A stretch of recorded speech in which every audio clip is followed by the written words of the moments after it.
Welcome to our mini training on traumatic stress in the brain. My name is Lucille Amis Rosario and I'm your presenter today, and I hope you get a lot out of this. To begin, we're going to talk about adverse childhood experiences, or ACEs. Many of you may have already heard of this, but it's really important to have this connection in the beginning, so we're going to take a moment to reground. The ACEs study was done by the CDC and Kaiser Permanente, and it surveyed 17,000 participants and was the first study to really show the connection between experiences we have in early childhood and long-term health outcomes. This original study really focused on 10 stressors within the home and family, as you can see on the screen.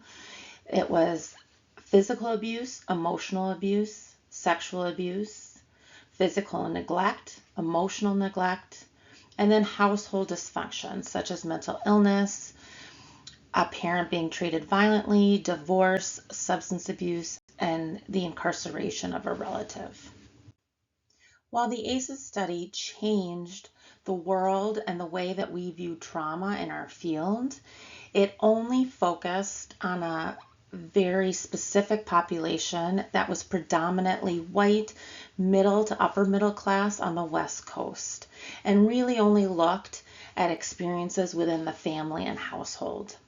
So this added some limitations to the study. Later on, as a follow-up study, the Philadelphia ACEs study both expanded the number of stressors that they looked at, but also surveyed a population that was much more racially and economically diverse, as well as in an urban setting. And through this study, we learned that community level adversities, such as witnessing violence, feeling discrimination, having adverse experiences in your neighborhood, being bullied, or living in foster care, had a similar impact on long-term health outcomes. They also found that these community level ACEs were much more predominant than the original set of 10 ACEs, and the population that they surveyed also had, in addition to the community level adversity, they also experienced higher levels of the original 10 ACEs. In combination with the follow-up ACEs studies, we now look at the experience and impact of life on the lifetime of adverse childhood experiences, as first starting with certain conditions and situations that are set even before a child is born. So that is looking at the generational embodiment of trauma, the experience of historical trauma. Then the children are born within social conditions and local context. And once they are growing up, they can then have different experiences, some positive, some neutral, and some adverse experiences.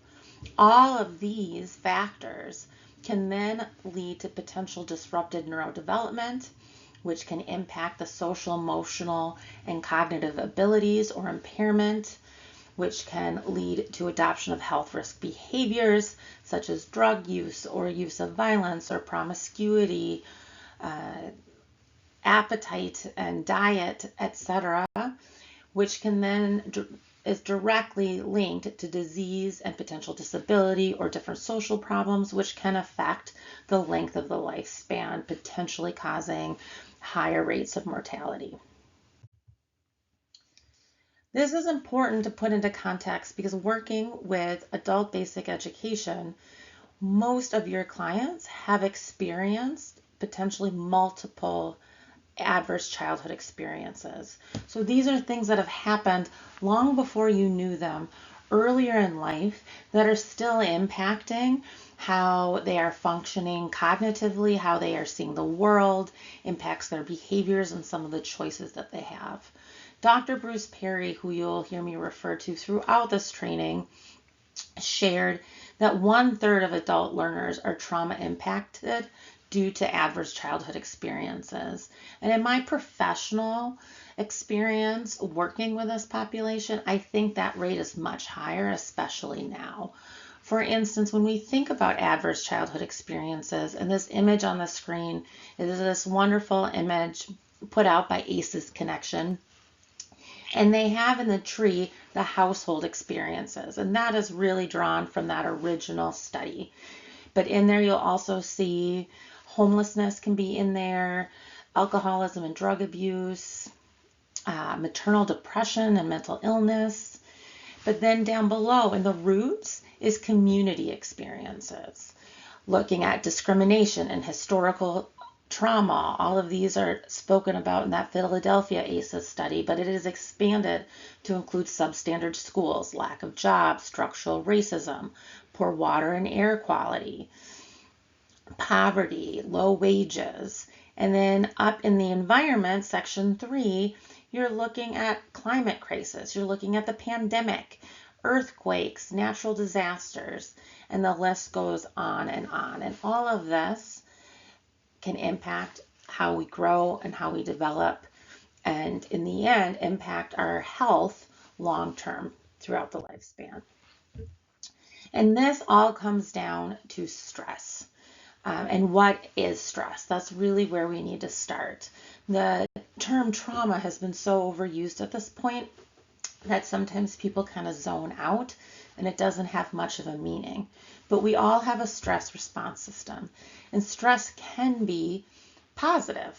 It can be what helps us learn new things. It can be what allows us to rise to a challenge. It can help us with healthy development. It helps our brain rewire to take in new information. And all of that is great. However, once that stress raises, we can move into tolerable stress. And this is when that stress level is higher or lasting for a longer period of time, but we are still able to buffer that experience with our own protective factors. And that can look like the social factors and supports around us, especially for children. A lot of that is the adults around us. It can be buffered by our own social emotional skills, by early intervention, by the resilience of people around us, how we're processing it. Do we have what we need socioeconomically? But if this stress rises or lasts long enough that it then overwhelms those protective factors, it moves into toxic stress. And that is the type of stress that can have long-term consequences. And so it's important to know this because how we move through the stress continuum varies and is incredibly individualized, because it both looks at internal factors, our own history of mental illness and trauma, past experiences, the lenses from which we're viewing the situation we're in, our social network and support and how healthy that is, socioeconomic factors, skills. So it's impossible to judge as an outside person looking in where a certain stressful experience might fall for each individual. One of the primary reasons stress has such a long-term impact on us as human beings and our functioning is because of how the brain is built and how it develops. So the brain, as you see on the screen here, is kind of an upside down triangle model. And this is a brain model that was developed by Dr. Bruce Perry, who is the mind behind the neurosequential model in education and in therapeutics. And he created this upside down brain model to simplify the way we see the brain, the way it functions, as well as the way the stress response system connects to the brain and then throughout our body. So when you look at that upside down triangle, at the bottom you have the brain stem, which is our survival brain, fight, flight, freeze. It is more connected to our nervous system than it is to our thinking brain or cortex. Moving up, you have the midbrain, and this manages our balance, our basic needs, so eating and drinking, gross motor skills, things like that. As you continue to move up, you move into the limbic system, which is our emotional, relational, and attachment brain. That's with our emotions. And then you get up to our cortex, which is our thinking brain, our ability to plan into the future, to think critically, have abstract thought. And our brain being constructed like that is important because when we're first born, we only have 25% of our total brain capacity. And so that really is just the brain stem and the midbrain. And between the ages of newborn and when a child enters kindergarten, the brain develops from about 25% to 90%. So that's huge. And when you think about babies and toddlers, it's not that surprising because every smile, handhold, eating, word, all of that is the brain developing rapidly and growing very, very quickly. That final 10%, it takes until our late 20s to fully develop that part. And that's our cortex and our ability to think abstractly, plan for the future. This is one of the reasons a lot of educators can get really frustrated with middle schoolers and high schoolers because they look older, they look like they should be able to have some of these cognitive skills, but their brain just hasn't developed that there yet. So not only does our brain develop from the bottom up, it gets more complex. So that is kind of smarter from the bottom up. The brainstem is the dumbest part of our brain, and the cortex is the smartest. But also all messages move from the bottom up. So all messages are hitting our brainstem and our midbrain and our limbic system before they get to our cortex, where we're able to make meaning out of them. So that is a lot of opportunity for messages to get mixed up. It's a good example of this is hunger. So if you're really, really hungry, that means your midbrain is dysregulated, doesn't have what it needs, and you may know, I shouldn't be this irritable right now. But because the midbrain is much more connected to the limbic system, there's a lot of irritability and maybe being emotional. That happens very easily. So you can imagine as you're taking in messages, and similarly the stress response system goes from the bottom up, any sort of threat or stressor is going to first hit the brainstem, which its sole purpose is to keep us alive, right? It's that threat response.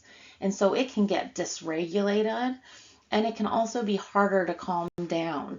And so all these messages have to go through quite a process to get up into the cortex.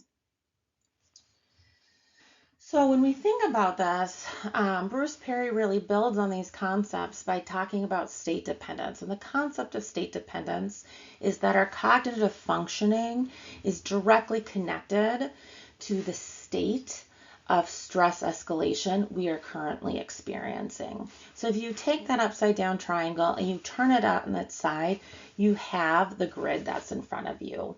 So when you're in a calm state, you have access to your full brain, you're able to reflect, you're able to think critically, you're able to plan for the future, your sense of time goes out into the future, you have abstract thought. Your cognitive abilities, if you are an adult, is adolescent and an adult. So like 15 to 30 years old, because you have that whole brain online. Your IQ is at optimum functioning. But as stress starts to escalate, you start to use less and less of your brain. You have less and less access. So when you have that's small, maybe dose of stress, mild elevation, you move from a calm state to an alert state. And this is actually something we really depend on as educators. An alert state is actually how we take in new information. It's what allows the brain to build new connections. So we rely on it to learn and to teach. So in an ideal classroom, you would actually have a rhythm between the alert state, learning a new concept, and then taking a moment to be able to calmly reflect and put that into long-term memory. So when you're in an alert state, your adaptive response of like arousal or disassociation, your adaptive response is going to be to flock, to look, to see what's in the environment, be hyper vigilant. Is everything safe? So I'm feeling a little bit stressed, but as long as everything around me is fine, I'm fine. Or it could also be to shut down or avoid. You also are starting to move from the subcortex into the limbic system, which means you might be more quick to anger or be a little bit more irritable or crabby. So if you think about being really stressed and when you're learning something new, for me, I think about a math class And maybe if somebody's asking you a bunch of questions, you might have significantly less patience for that. Also, your cognition is much more concrete. You are thinking about kind of more concrete ideas and concepts and learning it. You're thinking more, your sense of time is more days and hours rather than extended future. And this really reflects the cognitive abilities of an 8 to 15-year-old as you're moving lower and lower into the brain. And while you're learning new things, you're not at your highest level of IQ. Once you escalate past this, which is easy to do when you're kind of on that verge, you move into the alarm state. And at that phase, you no longer have access to your cortex. So you're in the limbic system, which is all about emotions and relationships. The adaptive response might be freeze, so either resistance, getting angry, pushing back, or just complying. You might be slowly moving it down into the midbrain. You're generally just really using your emotional brain at that time. So you might see somebody getting angry or sad or worried. And the sense of time is now more hours and minutes. So if somebody's really emotional and you ask them to think about tomorrow, they might not have that ability in that moment because their brain is really operating more in a toddler and child age range rather than an adult. And then this keeps escalating. You move into a fear phase, and this is maybe a flight response. This could be defiance or to leave. There could be a disassociation with paralysis or catatonia. Now you're just in the midbrain and the brainstem. People are only reactive, right? They're just going to be quick to react, and in that moment, they're only thinking in minutes and seconds. You're looking more at like infant and toddler, right? So if you're trying to rationalize with someone who's in a fear state, you're not going to get very far, right? They're going to be super reactive. And then, but they also might be more moving a lot more. There might be the opportunity to kind of move to another space because they have that flight response. But once they get into terror, they're completely in their brainstem and in their nervous system. So they are not accessing any other part of their brain. They might be in a fight, so just complete destruction or aggression, or it could be faint or collapse, loss of consciousness, fall asleep. Their cognition is totally reflexive, so it's not even reacting. It's just a reflex to survive in that moment, and there's no sense of time.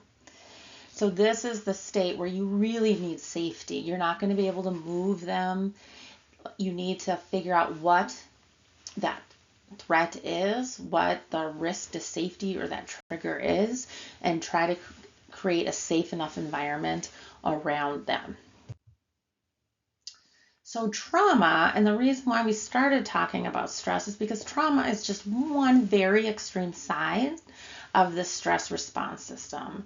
It results from an event, a series of events, a circumstance you're living in for long enough that causes physically or emotionally harmful or even life-threatening risks, and that can have a lasting effect throughout your entire life. So it's a traumatic event is an experience that completely overwhelms your stress response system. Dr. Dan Siegel talks about a window of tolerance. And so this is the amount of stress escalation that we're able to manage and continue functioning in our day-to-day life. Up above that window of tolerance is hyperarousal. So that's your fight, flight, being super hyper vigilant and jumpy.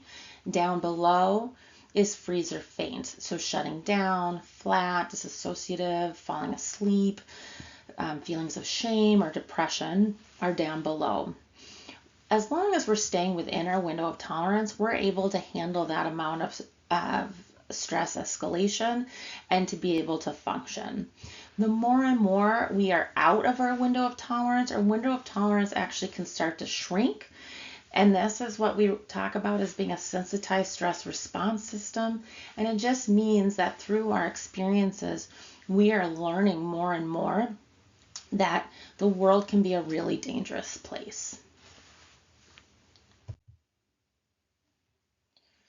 So one type of trauma that a lot of people think about is like a single incident or acute trauma. It could be a car accident, it could be death, it could be just any sort of single isolated event that shoots you out of your window of tolerance. And historically, up until now, we've really thought that there's kind of more of a chronological way we move through these steps. We are now learning more and more that people have a tendency to maybe go towards fight or flight or go more towards disassociation or faint. But it's still important to understand how it could possibly look. But we can get normalized, or especially after repeated experiences, we maybe don't go through all of the steps. We immediately go to kind of our favored response. And so in the kind of the step way of looking at it, you would be walking down the street, or I like to use an airplane metaphor for this. You're sitting on an airplane, you hit turbulence, and you're like, oh, so you freeze, right? And then you flock. You look around to take cues from the other passengers, the flight attendants. Does this seem like a serious threat? If it does then seem like a serious threat, you will shoot out of your window of tolerance. Your first inclination is generally to flee, which is not possible in an airplane. So then it might be to fight your way out, to avoid it. So flight and fight is to avoid the trauma. Also, you can't really fight your way out of plane issues. And so then you move to fright, which is the moment when your brain realizes that this experience is for sure going to happen. And when that happens, your brain will shut down and you'll go to faint or disassociation, which is this concept that if I'm going to have to deal with this, I'm going to experience as little as possible, which is pretty phenomenal.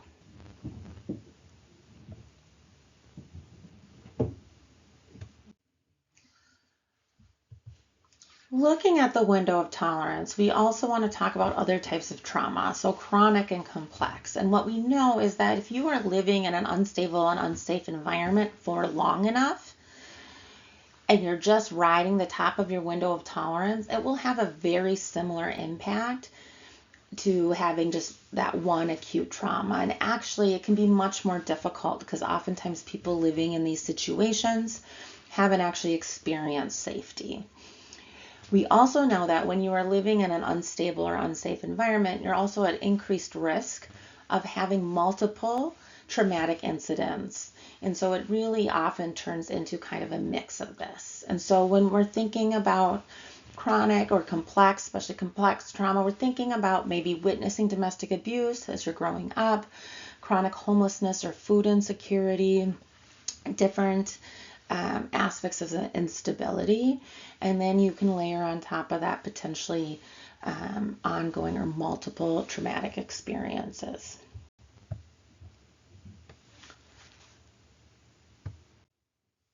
So this is why it can sometimes feel like when we talk about trauma, we're talking about so many different things. And that's because what we know with how it impacts our brain and how our brain can get sensitized and react really quickly, that we're looking at individual experiences, interpersonal experiences, as well as collective experiences. So it can be historical or generational. It can be racial, it can be discrimination, sexual violence, human trafficking. It can be oppressive policies, immigration policies, family separation, community violence, medical trauma, hate crimes, the experience of refugee and immigrant populations, as well as secondary trauma or vicarious trauma, which is the impact of helpers and people who are working closely with people with traumatic stress. And so the list can go on, which is how you can see that as somebody that works in adult basic education, this is very predominant. It is sometimes everywhere that you're looking because a lot of the people that you're facing have dealt with many different adverse experiences throughout their lives and may possibly be dealing with that now. Additionally, we also come into this work with our own experiences. So we might have our own ways that our stress response system is sensitized, or our own traumatic experiences that can get triggered through the work. that we need to be aware of so that we can take care of ourselves and continue to do the work that we're passionate about. Anyway, I hope that this was helpful. I look forward to working with you all in the future. And thank you so much for joining me. On the screen is my email address if you have any additional questions or want to connect. Thank you very much.